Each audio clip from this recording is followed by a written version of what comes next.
Đầu tư tốt nhất trên trái đất là đầu tư bất động sản. Vâng, Quang Minh hôm nay review quý vị các anh chị mình xem một cái lô đất mặt tiền đường Phú Thuận, ngay trung tâm xã Phú Mỹ Hưng.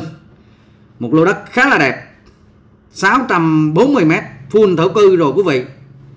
Ngay trung tâm hành chính của xã ha. Thuận tiện làm ăn kinh doanh buôn bán mọi ngành nghề. Chủ đang cần bán gấp nha. Nằm trong quy hoạch là khu dân cư hiện hữu. Nếu quý vị các anh chị mình muốn mua đầu tư, mua để ở thì không nên bỏ qua cái video này. Quang Minh sẽ review chi tiết cụ thể về giấy tờ pháp lý cũng như là mọi cái thông tin quy hoạch về cái lô đất này. Quang Minh xin mời toàn thể quý vị các anh chị cùng Quang Minh đi vào nội dung chi tiết. Một lô đất cực kỳ đẹp ngay trung tâm xã ha, gồm có ủy ban, có trường học, đầy đủ các tiện ích ngay cái vị trí lô đất này. Vị trí rất là tiềm năng, rất là đắc địa, đáng để đầu tư. Quang Minh xin mời quý vị các anh chị cùng Quang Minh đi vào nội dung chi tiết. Xin cảm ơn.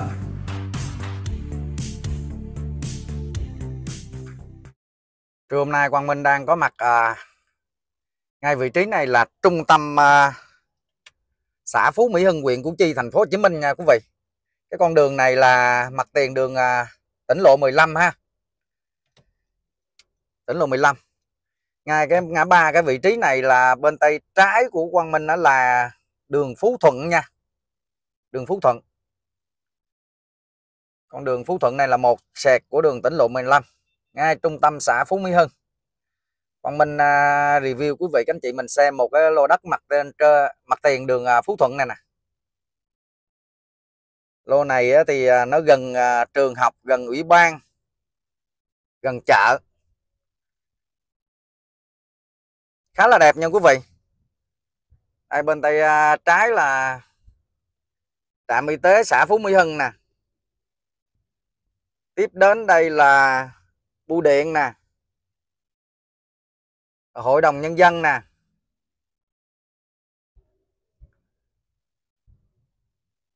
công an xã Phú Mỹ Hưng nè. Trung tâm hành chính nằm ở đây nha các anh chị. Bên tay phải thì có mấy ngôi trường luôn. Đây là ngôi trường trường tiểu học. Còn ngôi trường bên đây là trường trung học. Trường trung học cơ sở. Khá là nhiều tiện ích ha. Chạy khoảng hơn 100 m nữa là bên tay trái có một lô đất là ngang 10, dài 64 m, full thổ cư. Thổ cư là 621 m. Quy hoạch chi tiết xây dựng 1/2000 là khu dân cư hiện hữu quý vị. Và đây là cái thông tin, cái cuốn sổ Quang Minh đang giới thiệu đến toàn thể quý vị các anh chị mình ha. Thửa đất số 505, tờ bản đồ số 21, địa chỉ là xã Phú Mỹ Hưng. Phú Mỹ Hưng giống quận 7 quá. Mà ở đây là Phú Mỹ Hưng của huyện Củ Chi, thành phố Hồ Chí Minh nha quý vị. Diện tích là 639,3 m. Đất ở tại nông thôn là 300 thổ cư ha. Chuyển thêm mục đích nữa nè. Ngày 11 tháng 8 năm 2023. Chuyển mục đích sử dụng là 321,6 m từ đất trồng cây lâu năm thành đất ở tại nông thôn theo quyết định số. Cái chuyện này là kịp thời luôn nha quý vị. Chứ nếu mà để tới tháng 8 năm 2021 á, thì với cái 321 m này thì đóng cũng hơi bị nhiều tiền quý vị. Đóng phải trên 2 tỷ. Tại vì cái giá đất hiện tại mà do nhà nước quy định mà cái mặt tiền đường Phú Thuận này nó rất là cao quý vị. Rất là cao. Phải từ 8 triệu mấy một mét chuyển thổ cư đó. Cho nên là nếu mà tại thời điểm bây giờ nếu quý vị các anh chị mình mà chuyển lên full thổ cư, cái lô đất này là đây 300, ở đây 321 nữa là tức nghĩa là 621 m thổ cư. Nó phải nằm cái giá là phải là hơn 5 tỷ. Còn mình cho quý vị các anh chị mình xem cái bảng giá đất ở huyện Củ Chi nè, là công bố tháng 10 năm 2024. Cái luật đất đai sửa đổi là nó có hiệu lực là từ ngày 1 tháng 8 của năm 2024 rồi quý vị. Nhưng mà tới tháng 10 mới công bố ra cái ở huyện Củ Chi mới có cái bảng giá đất này. Đây là những cái tuyến đường nè. Đường An Nhân Tây trọn đường là 6,4 triệu. Ví dụ đường Bà Thiên nè là 6,4 triệu. Đường Bầu Trâm nè, Bầu Tre là 7,3 triệu, 7,2 triệu nè. Bình Mỹ, đường Bình Mỹ là 14 triệu. 14 triệu một mét vuông như vậy á. Như đường tỉnh lộ 15 đồ cũng nằm cái giá 14 triệu, 15 triệu. Còn quốc lộ 22 hiện tại bây giờ nó phải 20 mấy triệu một mét. Thì quý vị các anh chị mình cứ hình dung mà 100 mét thôi. 100 mét là nhiêu? Phải 2,2 tỷ chưa? Đó, nếu lên quốc lộ 2 bộ lên 100 mét vuông thôi, đóng 2,2 tỷ liền. Tỉnh lộ 15 nè. Đó, tầm 10 dao động 13, 12, 16, 14 tùy theo cái đoạn đường. Trên một cái trục đường tỉnh lộ 15 thì nó băng qua rất là nhiều xã. Mỗi xã nó có mỗi cái từng đoạn nó có cái bảng giá đất nó khác nhau nha quý vị. Tỉnh lộ 2 cũng không có thấp ha, cũng là tầm cái giá là 7, 8 nè, 12 nè, 13 nè, 7, 9 nè. Tỉnh lộ 7 nè. Đây là bảng giá đất toàn huyện Củ Chi. Còn mình cho quý vị các anh chị mình xem cái bảng giá đất của mặt tiền đường Phú Thuận, cái lô đất Quang Minh đang giới thiệu đây. Đây nè, như quốc lộ 22 nè, 21 nè, 32 triệu luôn nha quý vị. 21 là thấp đó nha, tùy đoạn nha. Có đoạn là 32 triệu một mét. Đó thì một khi mà chuyển lên mà thổ cư 32 triệu một mét là 100 mét đóng 3,2 tỷ á. 1.000 mét đóng 32 tỷ á. Không phải đơn giản đâu, cho nên là quý vị các anh chị mình hiện tại mà tìm được mua được những cái lô đất mà có thổ cư, khu dân cư hiện hữu như thế này không phải là dễ nha. Sắp tới mà những anh chị nào mà chưa có đất thổ cư mà hiện tại mà chuyển lên thổ cư thì không có cái lý do gì mà đóng mà ít tiền đâu. Vừa rồi có một đứa em ở xã Tân Phú Trung đó, chuyển lên có 140 mét thôi mà cái con đường rất là bè nhỏ nha các anh chị, xã Tân Phú Trung của huyện Củ Chi đó. Đóng 770 mấy triệu, chỉ còn 140 mét thôi, đóng không nổi luôn. Cho nên là những cái lỗ đất này là lúc đó là Quang Minh chuyển kịp thời trước ngày 1 tháng 8. Có những cái hồ sơ nó lọt qua ngày 1, qua sau ngày 1 tháng 8, nhưng mà cái hồ sơ nhận trước ngày 1 tháng 8 rồi là sau này vẫn tính theo cái giá đất cũ quý vị, chứ không có tính theo cái giá đất mới. Những hồ sơ mà nộp sau ngày 1 tháng 8 của năm 2024 là dính cái thuế mới là đóng rất là cao. Đây, đường Phú Thuận đây. Đây quý vị, đây nè. Số 99 nè. Đường Phú Thuận nè, trọn đường nè. Trọn đường tức nghĩa là từ cái đoạn đường Phú Thuận là nó kết nối giữa đường tỉnh lộ 15 ngay ngã ba nãy Quang Minh chạy vào, đi hết cái đường Phú Thuận là gặp đường Trung Lập. Trọn đường nè. Đây. Phú Thuận. Trọn đường 8.600.000 một mét. 8,6 triệu. 8,6 triệu còn mình nhân lên nó ra là 5,340 tỷ đồng. 5,340 tỷ. Trong khi cái lô đất này bây giờ chủ đang kêu với cái mức giá là 4,490 tỷ còn thương lượng. Đó. Cái giá bán chưa bằng cái giá mà đóng thổ cư. Nói chung là cái đất này lúc trước thì Quang Minh chuyển cho khách hàng thì cái số tiền đóng thổ cư nó ít, cho nên là bây giờ chủ người ta cần tiền người ta bán thì cái giá người ta tính theo, không có áp dụng theo cái khung giá đất mới bây giờ đâu. Nếu áp dụng lên, ví dụ giờ các anh chị mình đang chưa có đất thổ cư đi, mình chuyển lên mình đóng là 5,340 tỷ này thì quý vị có bán cái giá này không, hay là mình phải bán giá hơn cái số 5,340 tỷ này, đúng không?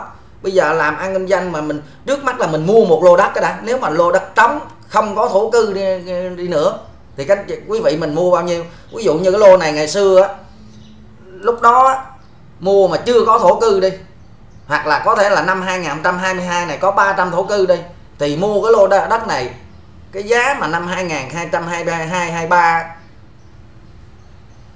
phải là trên 3 tỷ cái lô đất này. Trên 3 tỷ là chắc chắn luôn, không có mà chuyện giới 3 tỷ cái lô đất này. Quang Minh làm nghề Quang Minh biết cái trục đường của cái đường Phú Thuận này, ngay chỗ đây là gần trung tâm của xã Phú Mỹ Hưng nữa.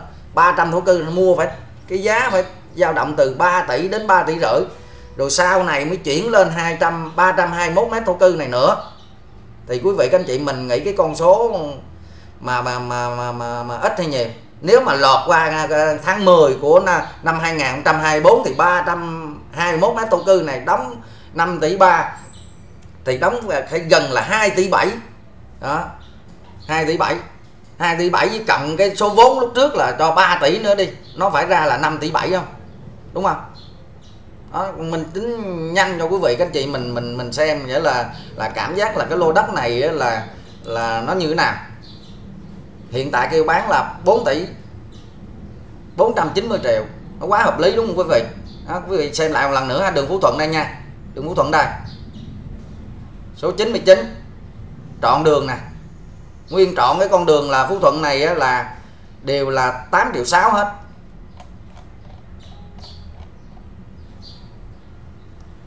Mà trong khi nè, đây là giá đất quyết định của tháng 2 năm 2020 á. Còn cái này là giá đất đề nghị điều chỉnh nè. Ví dụ ngày xưa là có 301 thôi. Năm 2000 ngày tháng 2 năm 2020, ví dụ cái đường An Nhân Tây này có 310.000 một mét, mà sau này nó tăng lên là tới 6 triệu 400.000 một mét. Thì Quang Minh nghĩ là các anh chị mình thấy nó tăng lên bao nhiêu lần? Nó tăng hơn 20 lần. Hơn 20 lần. Quá khủng khiếp. Có những cái con đường nó tăng còn hơn 20 lần nữa. Còn nhiều hơn 20 lần nữa. Cho nên là sắp tới là Quang Minh nghĩ là mà các anh chị mình khách hàng mà hiện tại mà muốn chuyển lên đất thổ cư á, là khi mà chuyển lên rồi đóng thuế cao thì không có cái lý do nào mà bán thấp được. Giờ mình mua những cái lô người ta đóng thuế trước rồi mình mới mua được cái giá thấp, chứ còn sau này thì Quang Minh nghĩ không có cái lý do gì quý vị. Bản thân mình bỏ số tiền ra mình đóng cái thổ cư nó nhiều như vậy thì làm sao mình bán cái lô đất mà nó rẻ mà nó thấp được, đúng không các anh chị? Đó là đây là cái bảng giá đất Quang Minh cho các anh chị mình xem nha. Đây là đơn giản là bữa giờ Quang Minh cũng không có muốn công bố cái bảng giá đất này, nhưng mà thì thôi, cái biết cái gì thì Quang Minh cũng chia sẻ lên cho quý vị các anh chị mình nắm luôn. Đó, sắp tới là các anh chị mình muốn chuyển lên thổ cư ở cái vị trí nào, đất nằm ở đoạn nào thì cứ vào Zalo, Quang Minh sẽ kiểm tra, Quang Minh báo cho. Quang Minh làm chuyển mục đích cho quý vị các anh chị hợp lý mình chuyển. Ví dụ mình bây giờ theo như quan niệm bây giờ là khách hàng hay là chuyển đúng theo cái diện tích mà đủ để mình xây nhà mình ở là được rồi quý vị. Hoặc là mình làm kho làm xưởng thì mình cũng khống chế làm sao mà vừa có đủ cái diện tích xây dựng cái nhu cầu thôi, chứ còn không có thể nào mà dân cư hiện hữu rồi cái chuyển full lên là đóng tiền là mệt xỉu luôn, mệt mỏi luôn á, đóng rất là nhiều nha. Rồi bây giờ Quang Minh kiểm tra cái thông tin quy hoạch cho quý vị các anh chị mình xem. Ở đây là khu dân cư hiện hữu nè. Nãy giờ nói chuyện là mô sẻ cái vấn đề này cũng chiếm cái thời gian cũng khá nhiều. Mong rằng quý vị các anh chị mình xem, khi mình nghe Quang Minh làm một cái video này thì những cái gì Quang Minh biết thì Quang Minh chia sẻ cho quý vị các anh chị mình nghe. Thửa là thửa 505, tờ bản đồ số 21, xã Phú Mỹ Hưng nha các anh chị.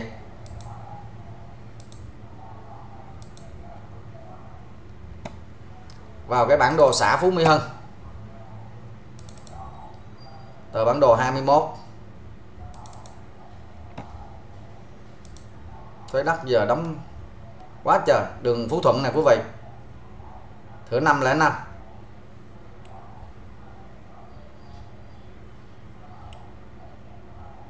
Đây 506, 505 đây.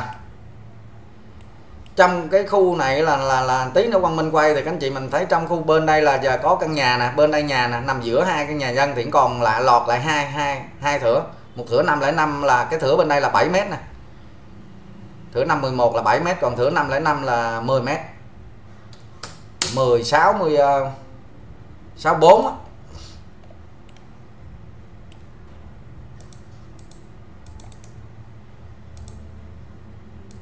Bên xã An Phú có một cái căn nhà vườn là 996 m2 đẹp lắm nha quý vị. Cái 300 thổ cư lúc trước là nằm đây nè. Sau này mới chuyển lên 321 m ở nằm ở phía sau nữa, là giờ lô đất này là full thổ cư hết rồi. full thổ cư hết. Mình vào cái ranh quy hoạch, tí nữa quay xong rồi Quang Minh cho quý vị các anh chị mình xem cái trên Google Maps thôi, nhìn từ trên cao xem cái mật độ dân cư ở đây nó đông như thế nào.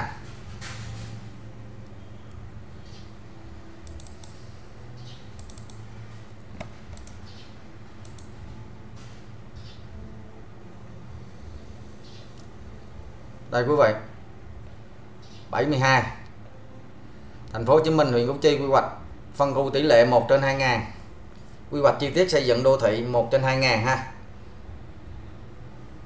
Số 72, 72,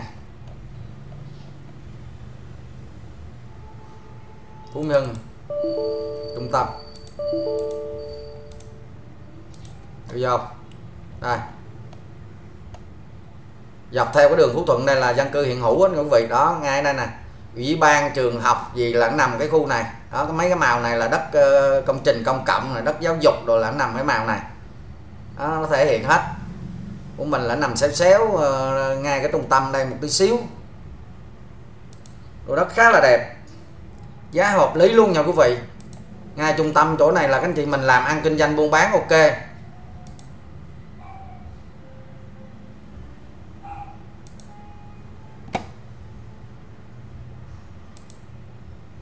Đó, mình tính tổng cái diện tích luôn nè. Ngày xưa cái thửa này là tới 678 m, nhưng mà sau này cấp đổi sổ lại á thì cái phần lộ giới nó bây giờ hiện tại là nó thụt vô trong đây được tí xíu rồi các anh chị, thụt vô tí xíu rồi. Ngày xưa nó ra rất là xa ngoài đây. Đất nhóm nhà ở hiện hữu nè, đất nhóm nhà ở hiện hữu. Cho nên quý vị các anh chị mình cứ an tâm mà mua, quan trọng là cái giá như thế này có hợp lý hay không thôi. Còn về cái thông tin quy hoạch pháp lý các anh chị mình an tâm. Cái lô đất này ngày xưa Quang Minh mua cho khách hàng của Quang Minh. Vị trí lô đất của mình là nằm ngay vị trí cái chấm đỏ này quý vị, kế cái căn nhà này nha. Bên đây là cái căn lô 10 m này, còn với lô bên đây là lô 7 m. Đây trường học đây, trường trung học cơ sở Phú Mỹ Hưng đây, đường Phú Thuận nè. Cái hướng ngoài đây là tỉnh lộ 15 đây. Lúc nãy là Quang Minh xuất phát ngay chỗ vị trí này, rẽ trái vô đường Phú Thuận đó, trạm y tế nè, bưu điện nè, ủy ban nè, công an nè đó. Nãy lần lượt Quang Minh review quay cho quý vị các anh chị mình xem là nó chính xác ha. Nó đi qua hai cái trường học này tí xíu là lô đất của mình nằm bên tay trái. Tí nữa Quang Minh xong cái này Quang Minh sẽ chạy lại đất cho quý vị các anh chị mình xem. Cái hướng này là tỉnh lộ 15 đây. Đây là đi Bình Dương này, qua sông Sài Gòn. Qua sông Sài Gòn là qua bên đây là huyện Dầu Tiếng. Qua huyện Dầu Tiếng của tỉnh Bình Dương. Sắp tới Bình Dương với thành phố Hồ Chí Minh là một rồi quý vị. Bữa Quang Minh có quay một cái nhà vườn ở trong đây. Cái nhà vườn ở bên xã An Phú 25 sau 40, 4 tỷ 900 triệu đồng còn thương lượng. Nó mắc hơn, cao hơn cái lô đất này, diện tích nhiều hơn. Đường thì nó nhỏ hơn quý vị, đường thì đường bê tông 2 chiếc xe hơi né nhau được thôi, còn cái này là 4 chiếc né cũng được nữa. Đường Phú Thuận là đường lớn. Đây là những cái hình ảnh Quang Minh cho quý vị các anh chị mình xem từ trên cao á. Cái lô đất này có cái hướng là hướng Tây Bắc nha quý vị. Bữa Quang Minh làm cái nhà vườn bên đây là nói vòng vòng rồi cũng quên thông báo cái hướng cho quý khách. Thì có nhiều anh chị comment vô là nói rất là chi tiết rõ ràng mà không có thông tin cái hướng cho khách hàng. Thì đó là vấn đề là Quang Minh quên, thiếu sót. Đó. Trung tâm xã Phú Mỹ Hưng ha, giá cũng biết rồi. Hình ảnh sổ đất cũng biết rồi, thông tin quy hoạch cũng biết rồi. Và cái bảng giá đất thì Quang Minh cũng có xem cho quý vị các anh chị mình xem rồi. Nó rất là đầy đủ thông tin rồi. Bây giờ Quang Minh chạy lại ngay vị trí đất review cho quý vị các anh chị mình xem lại một lần nữa nha. Hình nhìn từ trên cao như này thì các quý vị các anh chị mình cũng hình dung được rồi. Nó còn thực tế hơn mà Quang Minh đi quay Ở dưới đây thì các anh chị mình cũng không có thấy, mà như ở trên Google Maps là có sao thể hiện y như vậy hết. Ok. Cái lô này ngày xưa là Quang Minh dẫn cái ông anh này mua. Lúc đó là có 300 thổ cư, sau này là ông chuyển lên 200, chuyển lên 321 mét nữa. Vị trí này nha các anh chị, chính xác nha. Ngang 10 dài 64. Bây giờ có trồng cỏ mía rồi nó tùm quá, Quang Minh không có tiện đi vào trong đó. Trên cái khu này là nó có hai nền, một nền là ngang 7 mét dài 64, một nền là ngang 10 dài 64. Đó, nó cách trung tâm là ủy ban rồi trường học, bưu điện, công an xã gì là nó cách nhau chỉ có chưa đầy 100 mét.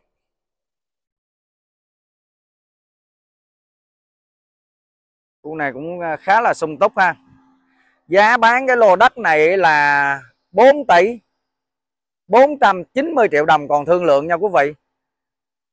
Đó, lô đất này là khách của Quang Minh mua cách đây là cũng 3-4 năm về trước. Bây giờ cũng kẹt tí xíu cho nên là đành nhượng lại cho quý vị anh chị mình ai có nhu cầu ha. Chính xác là vị trí nằm đây. Cái hướng này là hướng đi lên đó là đường Trung Lập nha quý vị. Đi về đường Trung Lập thuộc xã Trung Lập Thượng, huyện Củ Chi. Và đường Trung Lập đi hết đường Trung Lập lên kia là Trung Lập Hạ, Trung Lập Thượng, đi về thị trấn luôn, đi đường này được luôn nha các anh chị.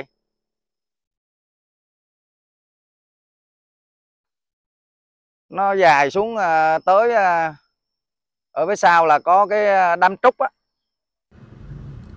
Quý vị nhớ cho Quang Minh một like cũng như là đăng ký kênh ủng hộ Quang Minh để tiện theo dõi những video mới từ kênh bất động sản Quang Minh. Quang Minh sẽ ra những cái video chất lượng về giấy tờ pháp lý cũng như là thông tin quy hoạch tất cả các thửa đất tại huyện Củ Chi cho toàn thể quý vị các anh chị mình xem, mình tham khảo, mình có cơ hội mình sở hữu những cái lô đất đẹp, giá rẻ, thông tin pháp lý rõ ràng từ kênh bất động sản Quang Minh. Quang Minh xin cảm ơn và hẹn gặp lại toàn thể quý vị.